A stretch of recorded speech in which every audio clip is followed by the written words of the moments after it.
Ang Pilipinas, isang bansang tropikal, arkipelago at napapaligiran ng mayamang katubigan na sagana sa likas yaman.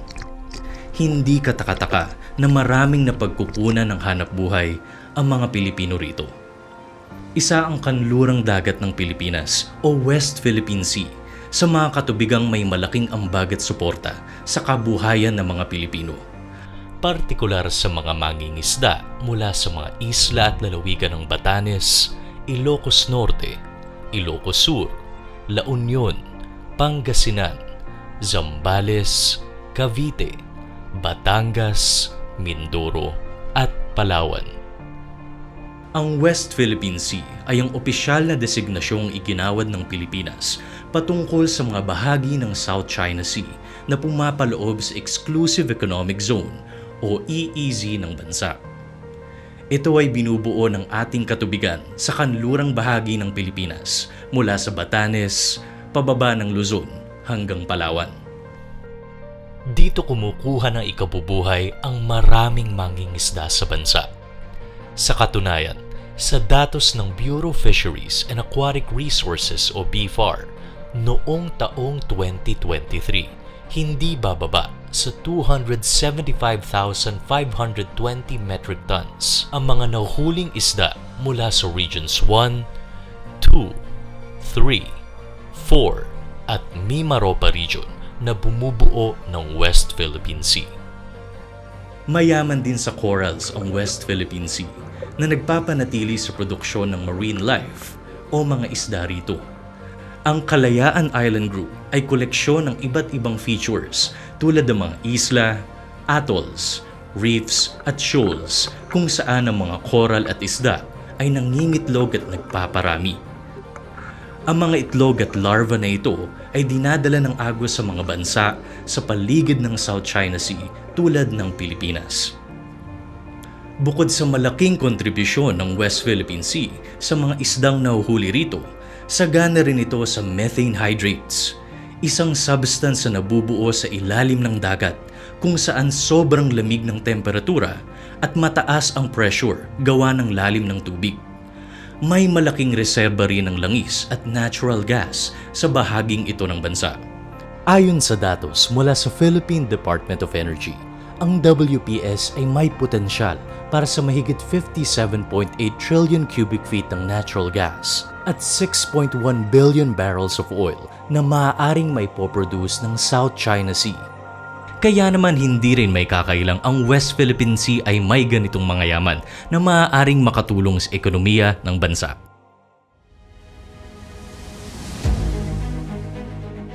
Maraming Pilipino ang umaasa at nakasalalay ang ikinabubuhay rito. Datapwat, hindi maitatanggi na may mga pagkakataong na isasantabi ang kapakanan ng West Philippine Sea at napapabayaan ito. May ilan na sobra-sobra na ang hinuhuling mga isda at kahit maliliit pa ay hindi rin pinapalagpas. Gayon din ang mga illegal, unreported, and unregulated fishing o IUUF na nagiging dahilan sa mababa at mabagal na produksyon o pagdami ng mga isda sa iba't ibang lugar.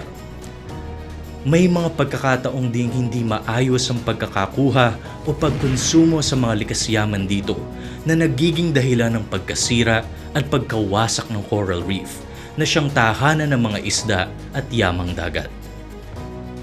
Ilan pa nga sa mga bantang kinakaharap dito ay ang matinding kondisyon ng panahon at ang binabantayang polusyon sa katubigang ito.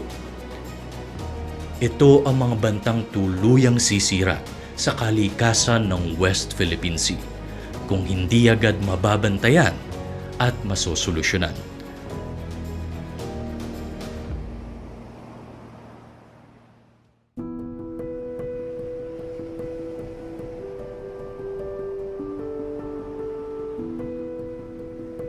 Sa dami at laki ng likas yaman sa West Philippine Sea, may mga bansa ring nakikiangkin nito tulad ng Vietnam, Malaysia, Taiwan, Brunei at China. Ngunit sa mga nakalipas na taon, ang China ang pinakaaktibong umaangkin sa teritoryo at katubigang ito. Sa paniniwala ng China, Bahagi ng kanilang bansa ang West Philippine Sea sa ilalim ng 9-dash line na unang lumabas noong 1947. Ang 9-dash line na ito ay walang katiyakan na demarkasyon o linya na tumutukoy sa sakop ng bansang China. Ayon sa Arbitral Award o sa naging desisyon ng Arbitral Tribunal at nailathala sa Time Magazine, ang mapang ito na ginagamit ng bansang China ay walang legal na batayan upang umangkin sa mga katubigan tulad ng West Philippine Sea. Bilang basehan naman ng Pilipinas sa pag-angkin ng West Philippine Sea ay ang United Nations Convention on the Law of the Sea o UNCLOS. Ito ay nagsasaad at nagpapataw ng isang international standard para sa hangganan ng mga katubigan at karagatan ng lahat ng bansa sa mundo. Maraming ancient maps ang ginamit ng Pilipinas bilang patunay na ang mga isla sa WPS ay pasok sa teritoryo nito. Isa na rito ang mapa na ginawa noong 1734 ng isang Jesuit priest na si Pedro Murillo Velarde. Ang mapang ito ang unang nagpangalan sa Scarborough Shoal at tinawag na Panakot na ang ibig sabihin ay danger at kalaunan ay tinawag na Scarborough Shoal nang palitan nito ng mga European cartographer. Gayon din ang Los Bajos de Paragua o Shoal of Palawan na tumutukoy sa Spratly Islands. Isa pang kahalagahan ng mapang ito ay ang cartouche o selyo ng Hari ng Espanya bilang opisyal na pagkilala sa mapang ito ng Pilipinas. Sa kabila nito, hindi tinatanggap ng China ang proklamasyong ito ng UNCLOS at ng International Arbitral Tribunal noong 2016. At upang mapanatili ang kanilang lakas sa pag-aangkin sa West Philippine Sea, noong 2014, gumawa sila ng 7 artipisyal na mga isla sa loob ng Philippine Economic Zone na magsisilbing base ng kanilang bansa. Mula noon hanggang sa kasalukuyan ay patuloy ang pangbubuli at panghaharas ng mga Chinese Coast Guard sa ating mga kababayan sa West Philippine Sea. Patunay dito ay ang iba't ibang insidente na nalalathala sa mga dyaryo at telebisyon. Sa ginagawang ito ng bansang China, maraming mga Pilipino na ang walang layang makapangisda sa West Philippine Sea mula nang okupahan ito ng China noong 2012.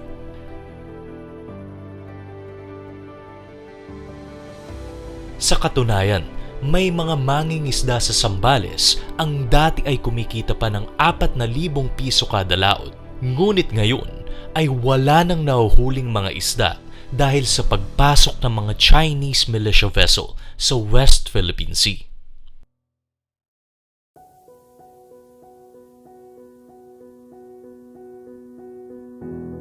Nakababahala ang bawat araw na papalapit na ng papalapit sa teritoryo at mga baybayin ng Pilipinas ang mga Chinese militia vessels na ito.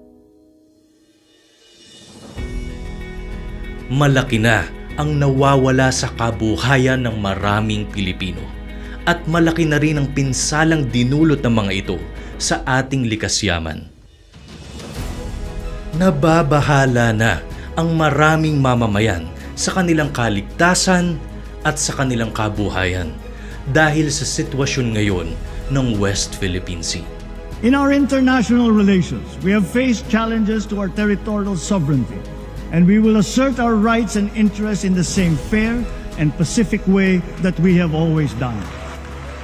Ginagawa ng gobyerno ang kanyang makakaya sa pamamagitan ng National Task Force for the West Philippine Sea at ang kanyang mga area task forces sa Palawan at Zambales. Ngunit dahil kaunti pa lang kanilang mga assets para sa pagpapatrol, kinakailangan ng suporta ng buong bansa para maproteksyonan ang West Philippine Sea. Bayani ka sa WPS. Kabahagi ka sa aksyon para ipaglaban ang karagatan, karapatan at kinabukasan.